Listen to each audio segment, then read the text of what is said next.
sub-issue which you sort of raised, the question of village studies. There are some questions which have to be sort of studied at the macro level or at the so-called meso level, but there are some which are studied at the village level as well.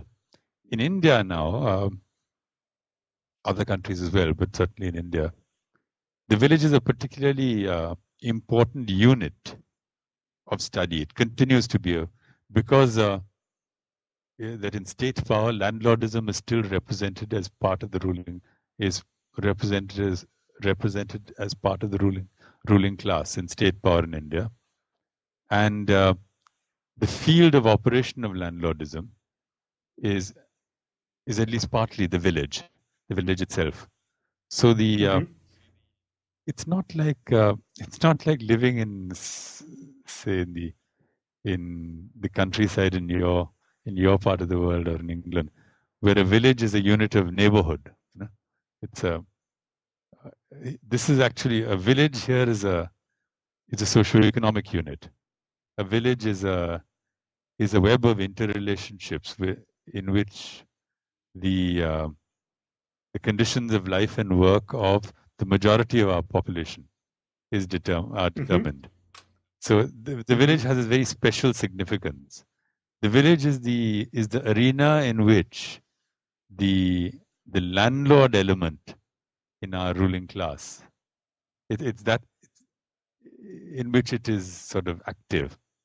So the village has a very specific significance, I think, in social science research in a country such as India. That is why we choose the village as a unit of study. This is not to say that the village as a unit of study exhausts even the problems of the countryside, because there are small towns, there are market towns, there are big cities. There's the question of the demand for agricultural products. There's the question of the places to which village people migrate. But a village does provide a kind of microcosm for at least a partial understanding of what is happening in our economy and our society as a whole. I mean, I couldn't imagine studying rural India without actually being there. Nor I can't imagine studying it anymore without some kind of interaction with, I don't like the word, but interaction with the peasant organizations and women's organizations and agricultural workers organizations. At the same time, you don't fetishize fieldwork. One must recognize the role of theory in this as well. So it's how do they come together in when you try to comprehend the agrarian question? It's a question of some importance, I think.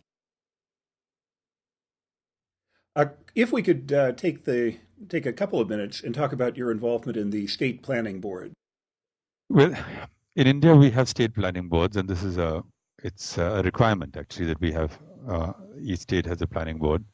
And they take different forms. For instance, in Kerala, the planning board is very active, and I think that's a sort of it's a great example of what can be done with a planning board.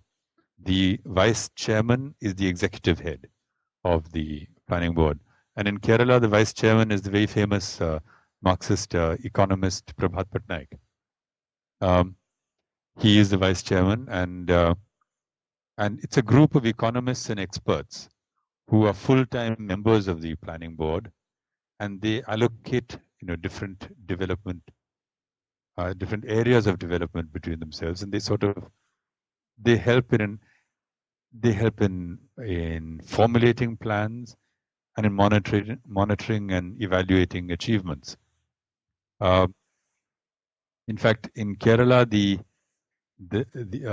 very well-known initiative of some years ago called the People's Planning Process, the People's Plan, was initiated and guided by the planning board.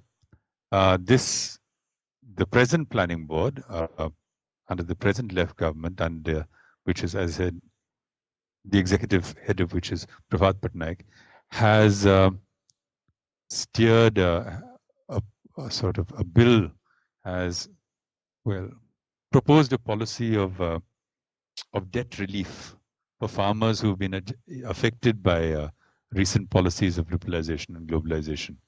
And they've actually set up a debt relief commission. So they've played a very active role. And there's much writing on this, particularly from Kerala, because it's led by such an eminent scholar. In Bengal, in West Bengal and Tripura, the planning board plays more of an advisory role. It's not as interventionist, but we try and sort of so the governments take advice. They ask for instance, they asked us last year to study indebtedness and landlessness in the countryside, or they may ask us to study a particular river, an irrigation project, and advise the government on that. So we play a sort of advisory role in West Bengal and Tripura, and that's. But also, it sounds like advisory, but also a research and data it would, providing. Yes, role. it does. Yeah, mm-hmm. yeah. In other words, that is actually Sorry, go ahead.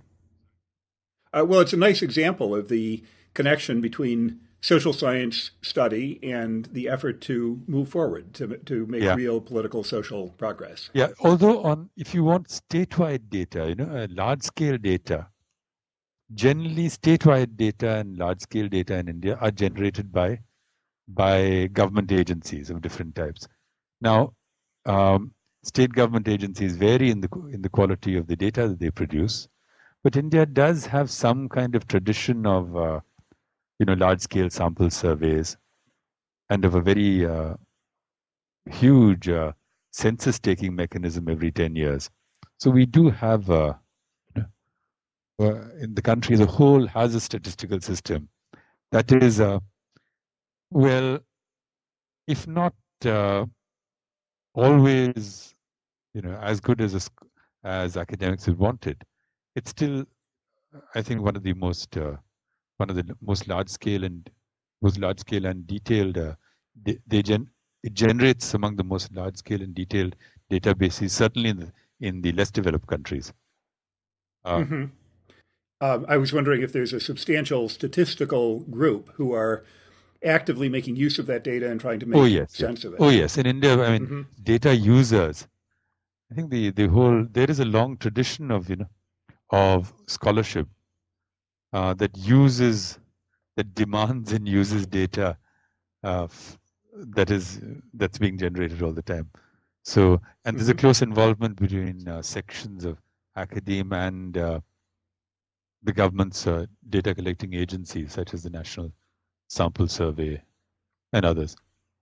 So that's interesting. That's great. Well, this has been really a wonderful conversation, Ram, and I appreciate the conversation very much, and I think it's going to be very interesting.